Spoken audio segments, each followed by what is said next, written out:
దేవుడు మన ముందుంటే మనల్ని ఎవ్వరు కూడా ఏం చేయలేరండి.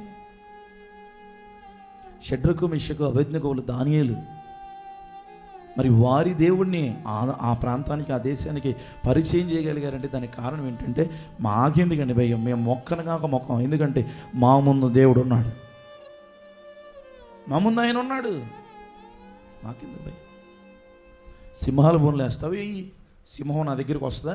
సింహం నా దగ్గరికి వచ్చే ముందు దేవుడు ఉన్నాడు, ఆయన్ని తాకి నా దగ్గరికి రా. అగ్నిగుండంలో పడేస్తావా? పడే, నా ముందు ఆయన ఉన్నాడు. నేను తగలబడాలంటే ముందు ఆయన ఉన్నాడు. నీ ముందు దేవుడు ఉండాలి. అందుకే 2024 సంవత్సరం మొదటి రోజే దేవుడు వాగ్దానం చేశాడు, నీ ముందు నడుచువాడు దేవుడైన యెహోవా. ఆయన ముందుంటేనంట మెట్టగా ఉన్న ప్రతి స్థలము కూడా చదును చేయబడుద్ది. ఇత్తటి తలుపులు పగలగొట్టబడతాయి, ఇనుప గడియలు విరగొట్టబడతాయి ఆయన ముందుంటే.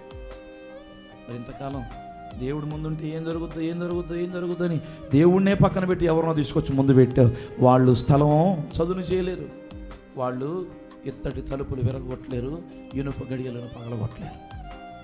దేవుడికి ఒక్కడికే సాధ్యం. మరి ఈరోజు ఈ మాటలు వింటున్న తర్వాతైనా దేవుడిని తీసుకొచ్చి ముందుంచు.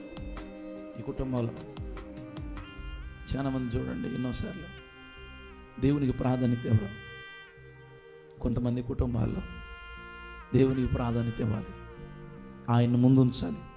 ఆయన ముందు వస్తే ఆలోచన ఆయన చెప్తాడు. ఆయన ముందు వస్తే ఒకవేళ ఇన్ని శ్రమలు వచ్చినా, ఎంతటి అగ్ని బంధకాల లాంటి శ్రమలు వచ్చినా, ఎంతటి విపత్తు అయినా ఆయన అడ్డుగా నిలబడతాడు.